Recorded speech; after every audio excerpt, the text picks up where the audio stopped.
morning. Please be seated. We're here for oral argument on Joel Carson versus the Honorable Gentry / State of Arizona. Each side has 20 minutes, as you know. There's a clock at the podium for your use. You may use whatever time you wish for rebuttal, but you have to keep your time yourself. As you can see, we're old school today, meaning just 5 of us, and as Justices Montgomery and Cruz have recused themselves in the case. So with that, please begin.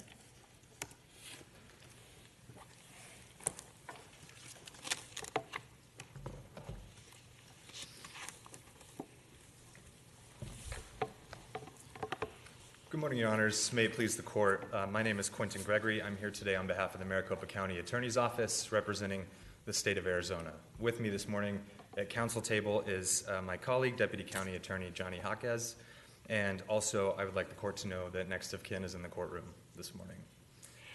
May I ask you a clarifying question off the bat? Yes. I'm not entirely clear about this. Where is Carson? What is his status at the moment? Do you know? I will defer to my colleague here Okay. for that. I believe that he is currently in custody in a mental health facility somewhere. I'm not exactly sure of that facility.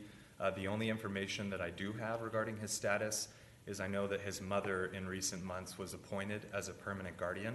He had a guardian ad litem before that the court dismissed and appointed a permanent guardian for him as well. Thank you. I want to begin today a little differently than I ordinarily approach argument in a couple of ways. And first, of course, the Court's aware of the factual background of this case, and I want to ask the Court not to lose sight of that. The issues that we're talking about today are all legal, but we shouldn't ignore those facts. There was a young man who was executed in this case, and the facts strongly suggest that the defendant in this case is the one who committed the crime. And the courts so far have stripped the state of any power to prosecute Mr. Carson or to pursue a dangerous trial. And that's a man from whom our community must be protected, even in the face of confusing and untested procedures such as this case presents, which brings me to my second point. At various times in this case's history, both parties have conceded that we are not sure how best to proceed, and we need guidance from the courts. What is it that you want? I was looking through your brief, seeing what are you asking for? Yes, Your Honor. So, first of all, we would ask this court, based on its issuing the third supplemental question, to vacate at least part of the Johnson decision and to affirm the standard that the Court of Appeals had previously set forth in Ryder. And that's actually what I wanted to discuss first. But I'm sorry, in terms of procedures here, what do you want in terms of relief? Do you want to send it back to the Gentry court? Do you want to send it back to the mayor court? Do you want a dangerousness trial? Do you want them to be able to go forward with charges? Or do you want, or should we be, do you want us to order that a competency hearing be held? I mean, what do you want procedurally? That really wasn't clear. So there are a couple of alternatives. The primary alternative, or the primary ask that the state has, would be to vacate Johnson, in which case I believe the operative Superior Court case would then become the CR 2022 matter. Is that the Gentry? Carson 2, the Gentry case, yes.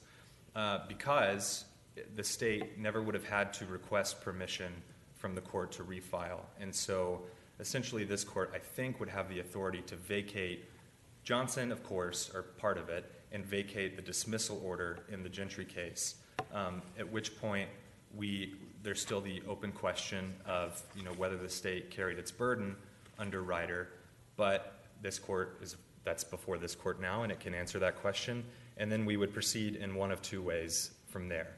Either if we did satisfy our Ryder burden, that we had a reasonable belief that circumstances had changed for Mr. Carson, then we could proceed presumably with a new Rule 11 proceeding to determine. At what point is that determination made under Ryder? If we agree with you and say that yes, Johnson was incorrect and Ryder is the way to go, and you don't have to get permission before you renew the filing. Mm-hmm.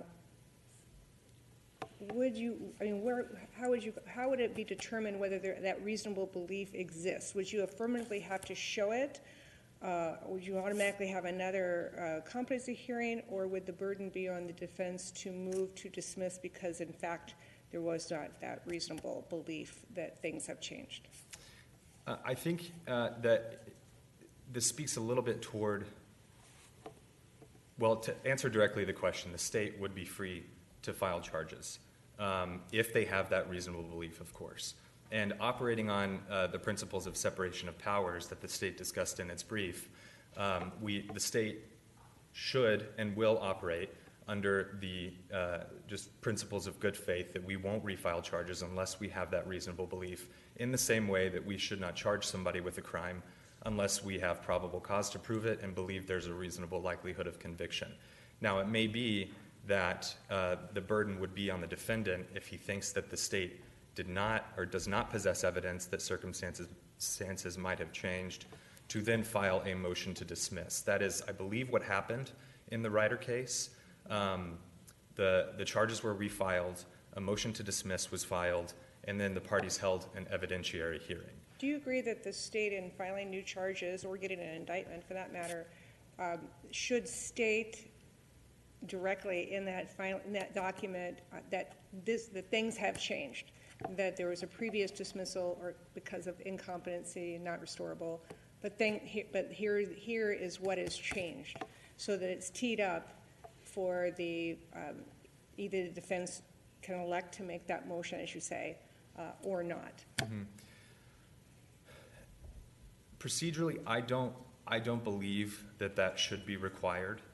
I don't know that there's necessarily a basis for that. In the same way, and not to repeat myself, but we assume that the state is going to follow the law when it's filing charges or refiling charges. And so the concern I have is that we have case law saying that once you're adjudicated incompetent, non-restorable, the presumption arises of incompetency. I completely understand under Ryder. Okay, things have changed. We're going to file a complaint or get an indictment for new charges. And we have a good faith belief and such, but that presumption of incompetency doesn't go away just because you file something. So he is already, in this case a he, still presumed to be incompetent. So I'm trying to wrap my head around procedurally, how should things go? Should there always be then an automatic competency hearing, or shouldn't there be some kind of threshold where you have to show that, hey, this presumption does go away because something new has happened? Sure. I would say first to that due process in, I believe, every case that was cited in the briefs talks about the due process rights of a incompetent, not restorable defendant not to be prosecuted for a crime, not to be tried for a crime.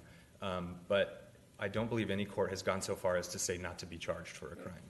So there's not, the charge itself doesn't implicate due process. Now, the incompetency determination and the presumption that follows it is seemingly indefinite. But there is not a presumption that is also tethered to that of non-restorability. And so those are two separate inquiries that may serve as a bar from the state having to disclose that. However, it would not be overly burdensome on the state if in these instances where a previously dismissed case like this is being refiled and there are no new charges, like in Johnson, that the state may have to, whether in the charging instrument or in a subsequent notice filing, notify the court, notify defense counsel that of the procedural history of this case. But I do not think that it's the state's burden to affirmatively move for new Rule 11, although I would imagine in most cases that's what will happen. Those proceedings will start off. Wouldn't the due process protection, let's say we're with you to this point that we overruled Johnson, that we find that a judicial preclearance requirement violates the separation of powers, so the state is entitled to act at its discretion to refile charges, assuming that it's determined in good faith that it has a reasonable belief that there's been a change in the competency standard. You refile the charges, and then isn't the due process the first real check that you have to rebut the presumption of incompetency? Isn't that what would naturally happen in the case? That's what Ryder implies, certainly. And again, I think that came in the form of a motion to dismiss. If this court thinks that there should be a more strenuous or an automatic procedure that occurs, then I think that this court would act well within its discretion to do that. However, it's just the state is emphatic that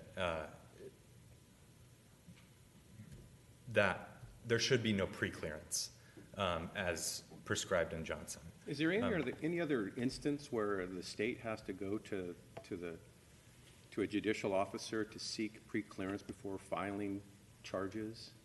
Do you know of any circumstance in which that occurs? No. In preparing for today, the state hasn't identified any. And I know defense counsel in their brief cited Willis v. Bernini for the proposition that due process supports the preclearance Johnson requirement.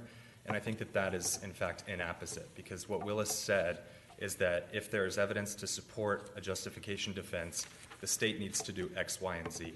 Now, the remedy for the state not doing that is remanding to the grand jury for another proceeding. But the state doesn't have to go hold a dress rehearsal and an ex parte hearing in front of the court and say, this is what we're going to tell the grand jury. Do we have your blessing?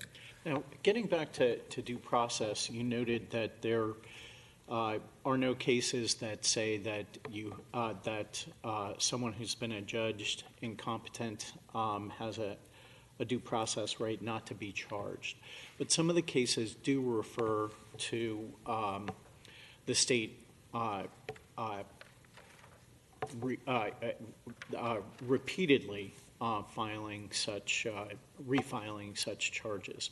What would the check be on that? And a few moments ago you said something along the lines of perhaps we would have to recount to the court the procedural history of the case. And in that instance, obviously, that the trial court would be the gatekeeper in that kind of context. But what does ensure that that due process interest is safeguarded?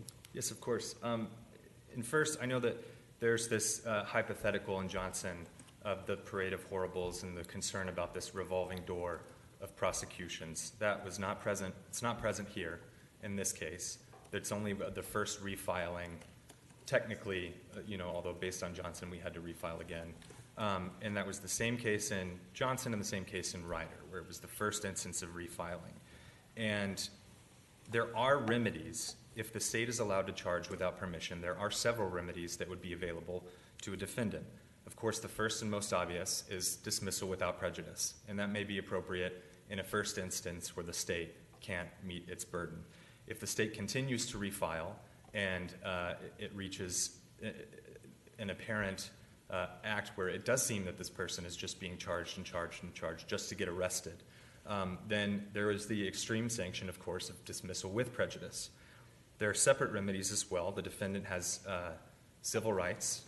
He can sue the arresting entity, the prosecuting entity, whoever it may be. And so there are civil remedies available. And then, of course, there are ethical proceedings that can be pursued against the prosecuting agencies as well. And so the state's attorneys could be brought before this court or the state bar.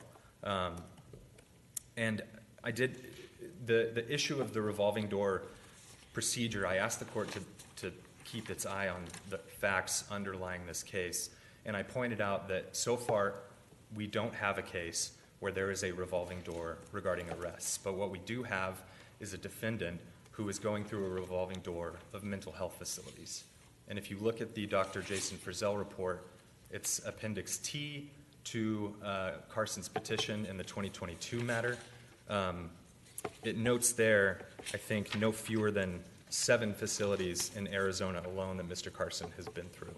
And so were the court to craft a procedure and were the state permitted to move forward, if we can't prosecute him then with a dangerous trial, then we would be able to ensure that he has a permanent, well, not a permanent, but a singular placement where he can receive a continuity of care that over the past decade or so he has not gotten. And then that, of course, serves the dual important interest of allowing us to protect the community from who has thus far demonstrated himself to be an unstable and dangerous person. I was hoping you could address one of the many questions that we asked, address the dangerousness statute, Okay. which became effective in 2024, and whether that could be retroactively applied in this situation. I was hoping that you could address that. Yes. So obviously the state's position is that it can be retroactively applied. I do want to make a mea culpa to this court. I made an error in my brief citing the Martin case. I referred to it as this court's decision, and that was inaccurate. And so while this court did deny review of that case, it was the Court of Appeals. Thank you. Yes. So firstly, I want to preface my response with this court does not necessarily have to decide the retroactivity issue in one respect, and that is the is charged respect, because as we've argued, there are existing charges currently in place against Mr. Carson, despite the appellate proceedings that have gone on. However, now I acknowledge that there is no express clause in the statute regarding retroactivity, and so this court can look to the purpose and the effects of the statute to determine whether it may be applied without violating due process and ex post facto principles. Now, the dangerous trial scheme is civil and it's regulatory, and so even without such an express clause, it can be applied to defendants whose crimes were committed before it went into effect, I think, December 31 of 2023. As the state pointed out, not this court's case, but the Court of Appeals case, and Martin analyzed the same issue and some other constitutional issues regarding the Sexually Violent Persons Act back in the late 90s. Now, it's almost as if, reading the statutes side by side, that the legislature, whom we presume was aware of the Court of Appeals decision, kept that in mind when they crafted this statute, because the procedures are identical. They are apply to distinct yet similar classes of persons. There are proclivities involved on one side, and there's general dangerousness and a serious prior offense on the other. And so the legislature seems to have modeled this new statute after the SVP statute.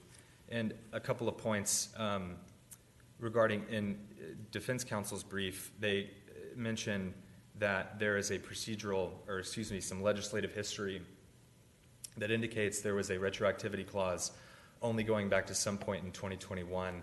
I did look for that, and I did not find that in the cited and linked portion of the legislative history. The only thing in there was the effectiveness date.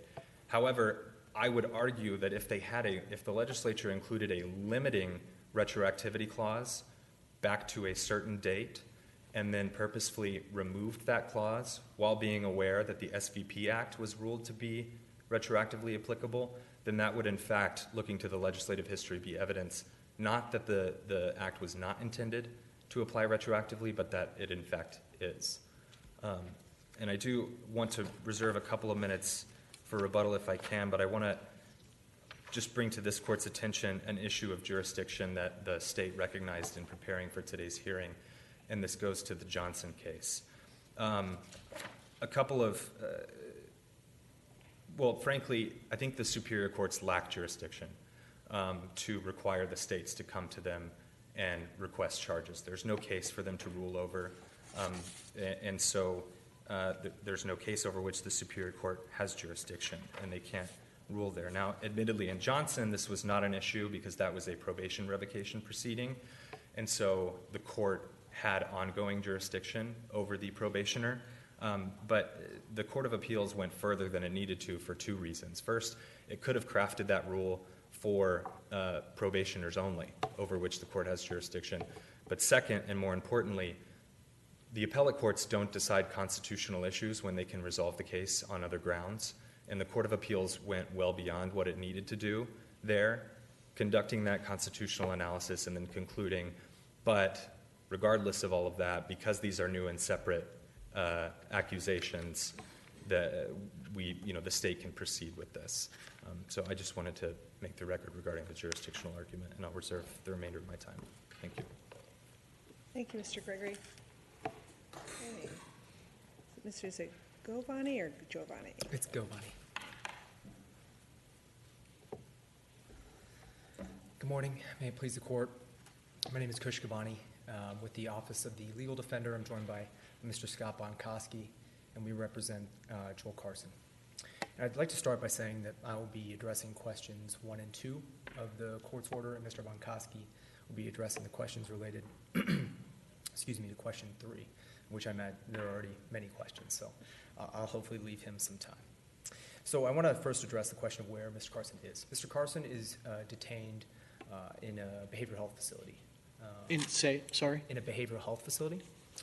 And so, and just to correct the state on one point, there are no charges pending against Mr. Carson. The charges were dismissed, and since charges were dismissed last year, Mr. Carson has been held at a behavioral health facility for the entirety of that time. Or different behavioral health facilities, but in a behavioral health facility of some sort during this whole time. Some sort of civil commitment? That's correct, yes. So I would also state, related to question 1, the state mentioned that the courts rather, have stripped them of the ability to prosecute Mr. Carson. The defense doesn't see it that way, that the state has Mr. Carson, all of Mr. Carson's mental health records. They have all of his mental health records because they're the ones representing the state in the commitment proceedings.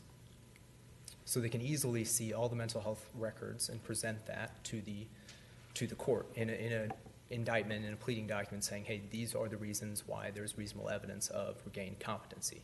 So the state has that ability. They have those records, and so I don't see. I guess I kind of follow up the same thing that I was asking Mr. Gregory of could you describe the appropriate procedural mechanism for the state to do just that, to come forward with here's the new facts that we have, the new evidence of a changed circumstance regarding his competency.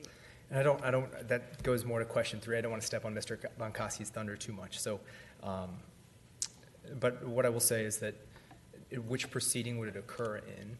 We've suggested a proceeding of a motion to vacate the dismissal, right? There's a NCNR finding, not competent, not restorable. There's a dismissal, and then the state files a motion to vacate the dismissal. They would have jurisdiction according to a case. Mr. Bonkoski has that, and it's in our briefing as well. And then there's counsel already appointed, or their counsel be readily appointed, and they can represent the defendant at that proceeding. So I want to discuss as well the retroactivity in question 2. So Martin v. Reinstein is not dispositive of this question. There are several reasons why. First of all, Martin v. Reinstein dealt with ex post facto analysis, not the broader question of retroactivity. Retroactivity involves questions of is the statute rather substantive or is it procedural?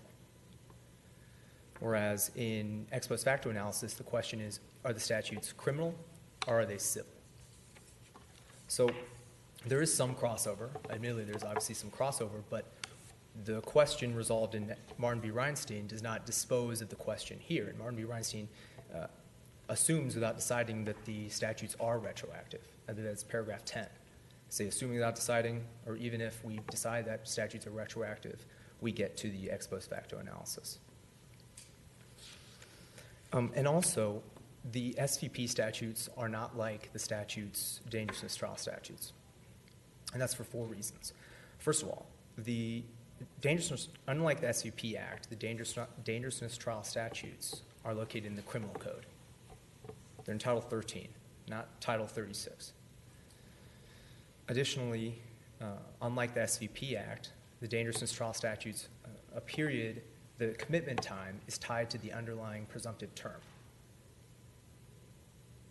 And it's a presumptive prison term. Also, I would say, unlike the SVP Act, the person committed, they get credit for time served in the commitment scheme towards any ultimate prison term. So I think the intent here is clear that the commitment scheme is supposed to be just as restrictive as incarceration. And I would also note that unlike the SVP Act, defendants who are committed under the dangerousness trial statutes, they continue to get competency treatment. There's no additional competency treatment in SVP commitment. So I note that, in dangerousness trial proceedings, someone's been found not competent, not restorable, they've received 21 months of treatment, up to 21 months of treatment. And then there's a dangerousness trial proceeding after being found not competent, not restorable. Then the state can go right back to competency treatment. So is it your position then that the dangerousness hearing statute is substantive in nature? That's correct. Okay, so in Vanderkroll, which an opinion that just came out from this court, the one of the aspects that needed to be determined is when did that right vest? We had to determine whether the substantive right, when the substantive right of the respondents vested, and the timing is important because substantive rights may not be impaired when vested. So when did the substantive right vest for Mr. Carson? So the substantive right would vest on the date of offense. So as we note that Mr. Carson has a Fifth Amendment, or all defendants in this scenario have obviously a Fifth Amendment right to not be a witness against themselves, right? And so obviously that's current, that predates the statutes as well. But now Mr. Carson or any defendant, they go through this criminal proceeding. It's still a criminal case at the time of the dangerousness trial. It's still in the criminal statutes, a criminal case.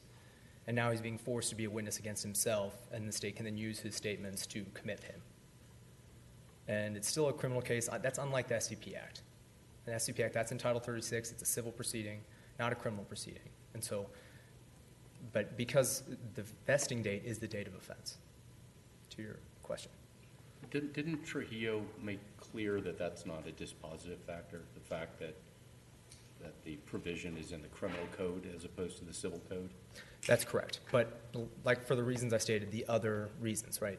I've never, honestly, in Kansas v. Hendricks, and from the U.S. Supreme Court and the SVP Act, I've never seen credit for time served for commitment towards an ultimate prison sentence. I've never seen the commitment term tied to the presumptive term of the criminal offense. That's not in Kansas v. Hendricks. That's not in the SVP Act. So these are different points that make it seem like I said, that the commitment scheme is just like incarceration. But the time frame, you noted that the period of confinement, civil confinement, mirrors, it's the maximum period of imprisonment if convicted, correct? That's correct. But the basis for the commitment centers on the mental health condition, correct? That's correct, but there also needs to be evidence that the person committed the offense. Proof, evident, presumption, great that the person committed the offense. And correct, I'm actually not sure about this point, but I believe that's not the same in SVP Act, that commitment. But isn't it fair to say that the fundamental purpose of the dangerousness trial to protect the public, though, and to for treatment for the defendant? Isn't that the rationale for it, and doesn't that distinguish it from the penal purposes of prison sentences for conviction of a crime? Well, I would say I don't think that if it were just like the SVP Act, right? If it stated what you just said, Justice, and it was in Title 36, I think our arguments would be weaker, obviously. But I think again, if it were just like the SVP Act in serving that purpose, a similar purpose, why wouldn't it be in Title 36? Why would there be credit for time served? Why would there be a competency restoration? Why do they need more competency treatment? I understand that obviously competency can result as a byproduct of that, but that shouldn't be the goal. It should be just their mental illness and their dangerousness, right? And that can go on forever, right? There's no time limit on that. And also I would say, something I was confused about is the state said that we would return to, if Johnson went away, we would go back to Ryder and it would be in CR 2022. And if the standards are the same, then we still have the question is, okay, I mean, do I as a trial attorney then file another motion to dismiss with all the facts that I've raised? And then we have the same question before the Superior Court. I was confused by that, and I don't understand. I believe you've raised enough facts to show that Mr. Carson has not regained competency to meet the Ryder standard as well. So we would say that case should still be dismissed if the Johnson case is overturned. But if if under Ryder, the state was permitted to file the charges again, and then it arrives in the Superior Court, and you show up to defend your client, and the prosecutor shows up, isn't the next question whether the state has rebutted the presumption of incompetency?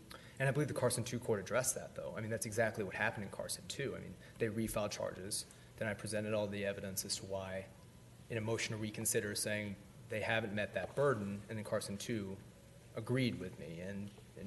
But if they're permitted to refile, even though they can't rebut the presumption of incompetency, doesn't that then provide the state the opportunity to seek the dangerousness trial? They don't have to rebut the presumption of incompetency to be entitled to a dangerousness trial, do they? It's quite the opposite. Then you'd have the charge is the vehicle to seek the dangerousness trial if they cannot rebut the presumption. It seems to me that Johnson and then Carson 2 following Johnson seems to have conflated the Ryder standard, which is the state have a reasonable belief that that the competency status of the defendant may have changed. There's no proof embodied in that standard, but the presumption to proceed with the prosecution is to rebut the presumption. That's the test there. Those are very different things. But it seems to me if the state clears the first hurdle and has a vehicle, a charge, pursuant to the Ryder standard, they don't have to rebut the presumption in order to proceed with a dangerousness trial under A4. So I think, and correct me if I'm wrong as to what you're saying, Justice, is that okay? So the state can file the charges, and then the rebuttal is a separate issue to address. Then the question is dangerousness, right? Then the court has an active case for dangerousness. Sure. If they filed the charges under the Ryder standard, they're in court now with a viable indictment. They fail to rebut the presumption, which means the prosecution cannot continue. Can't the state at that point file a petition for a dangerousness trial? They can file the petition, but the thing is, the dangerousness trial, the charges need to be active throughout the entirety of the dangerousness trial proceedings.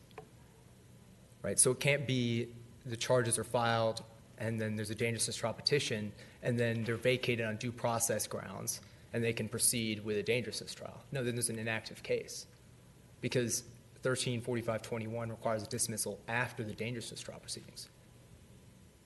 I think that what I heard Justice Lopez asking about, or at least positing, was that the state refiles charges because they think they have a good faith belief that things have changed and the defendant is now competent to be tried. There's a challenge to that, I suppose. Somehow at least it gets to the trial judge, and the trial judge says, not enough. I think that you have not rebutted that presumption of incompetency. Can at that point, rather than having a dismissal of the case, before that occurs, could the prosecutor simply say, okay, judge, then I want a petition for a dangerousness trial? Because the charges are still pending at that point. Couldn't that occur? Okay, so there's a new proceeding, there's no new NCNR finding, right? Because we're going off the presumption from the last one. The presumption is still intact. Correct. Because it has not been rebutted, and then it can proceed. But then you would still have potentially an inactive case, right? I mean, if I'm a defense attorney, if I'm then challenging, say there are not charges, right? The charges should be dismissed. Then you have a dangerousness trial proceeding in an inactive case. Well, then how does A4 ever come into play under your scenario? Sure. It would always be dismissed, so therefore you can never get to A4 in a dangerousness trial under the facts you're giving us right now. So how would A4 ever come into play? It comes into play when there's it would happen in an NCNR finding in the tons of cases that are right now in Rule 11. If there's an NCNR finding, then the judge can decide if they want to proceed to the dangerousness trial proceeding. Well, but you have an A3 and an A4 option. A3, as the Chief Justice pointed out, is to dismiss the charges without prejudice. Also, you could go to a dangerousness trial. So that's a viable option as well. I suppose what I'm saying, I don't think A3 and A4 can coexist. I don't think a trial court can order both at the same time. No, I'm not saying that. I'm saying they can order one or the other. They have the option of ordering A3 or A4. Correct. So we would still have an active case, is what you're saying. Right. I see what you're saying. So you wouldn't have dismissal. I believe that would be. Did you say that? One moment, Jason. Sure.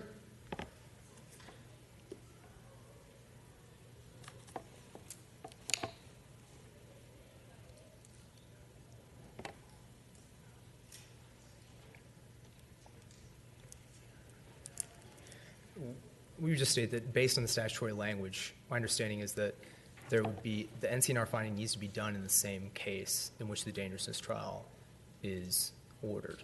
If there can't be an NCNR finding from prior case, and then cases later there'd be a dangerousness proceeding based on that original finding. So I want to reserve the balance of my time to address the third question. Thank you. Thank you. Sorry.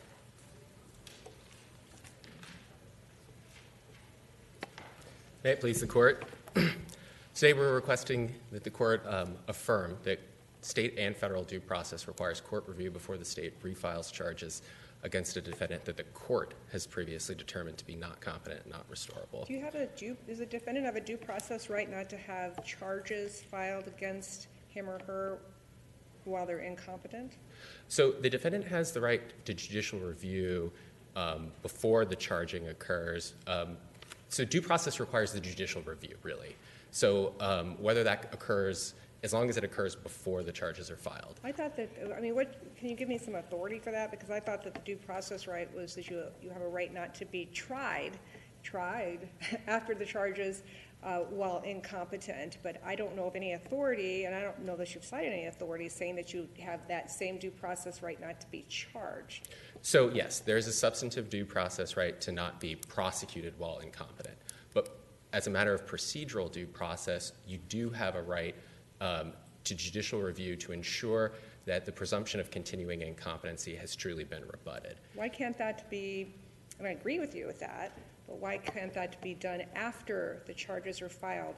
I think that, at least speaking for me, struggling with the idea that another branch of government, the prosecution, needs to come to the court to say, hey, can we file these new charges? That doesn't seem to be our business until they're actually filed, and then there's a challenge, or sua sponte, the judge could ask, hey, what's changed to make this person now at least rebutting the presumption? Right. So I do want to address the separation of powers issues. So the state seems to argue that would be a violation of separation of powers. But I think if you look at the case law that Arizona's developed on how we conceptualize Article 3 of the Arizona Constitution, there's not a hermetic sealing off of the branches. There can be shared power. Flexibility is the name of the game. And at the end of the day, the test is whether or not the action at issue is unreasonably limiting or hindering the executive's power. And in this case, it's not. I mean, what we're dealing with is a small subset of defendants, not all defendants, and the state still has the power to decide when and what charges to bring. The review, though, and it also concedes that it needs to have reasonable evidence already when it refiles charges. So the review that we're requesting that this court recognize and the review that was contemplated in Johnson isn't a real unreasonable hindrance, right? If it already agrees that it needs to have reasonable evidence of regained competency, simply showing what that is to the court is not hindering its ability to charge. Well, not cutting you off on one of my favorite subjects, but another one is due process, and that is running the due process analysis. It seems to me that given the due process right that would still exist, that if he is incompetent, he cannot be prosecuted. The government's interests here seem to be towering in terms of not being able to file a dangerousness proceeding and protecting the community unless there are pending charges filed, and the rights of the victim as well. So how does due process operate to require this, as Vice Chief Justice Lopez aptly described it, as a pre-clearance procedure? Yes, so I think that it's important to recognize that there are distinct types of due process at issue here. The substantive due process right to not be tried while incompetent, that goes goes back to Drope v. Missouri and Dusky.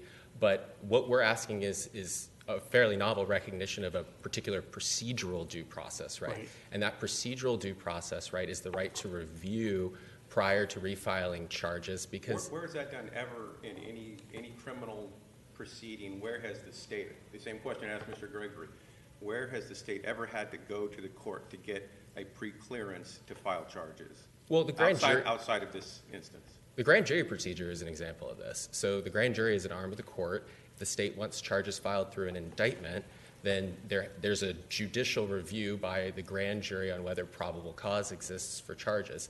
So that would be a sort of analogous type of procedure for pre-clearance, if you will.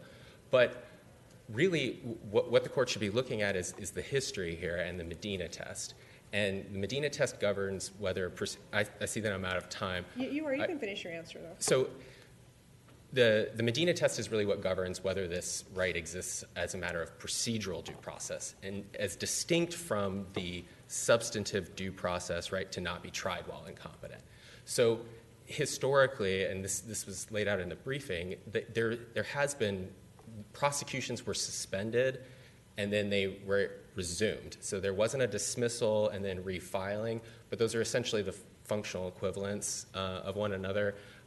Things have changed a bit after Jackson, but suspension and resuming and refiling, and then dismissal and recharging are functional equivalents, very much like in the vein of in Apprendi v. New Jersey, how sentence enhancements, right, were treated as the functional equivalent of elements of the offense.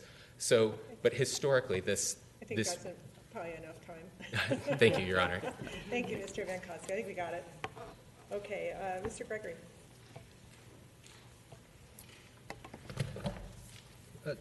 Thank you. Get through as many brief points as I can. Just as a matter of factual procedure, I wanted to let this court know that the state, insofar as the state means the criminal division of the county attorney's office, does not have access to Mr. Carson's medical records that he has accumulated over the past few years. That is, to the extent we are involved, that is the civil division of our office, and there is a firewall set up. We do not share and do not have access to that information. Regarding some of the questions about the Sexually Violent Persons Act, commitment in the SVP is indefinite, and commitment in a dangerousness trial context is limited by the charge but not dependent on the charge. There are two circumstances in which you are released. You are either restored to competency or you are determined to no longer be dangerous. And in that treatment, there is also no Fifth Amendment concern because Section 134521J expressly limits all information gathered during that commitment to use only in that proceeding, and it cannot be used in any other proceeding. And then just quickly, if I may, I know I have a few seconds left.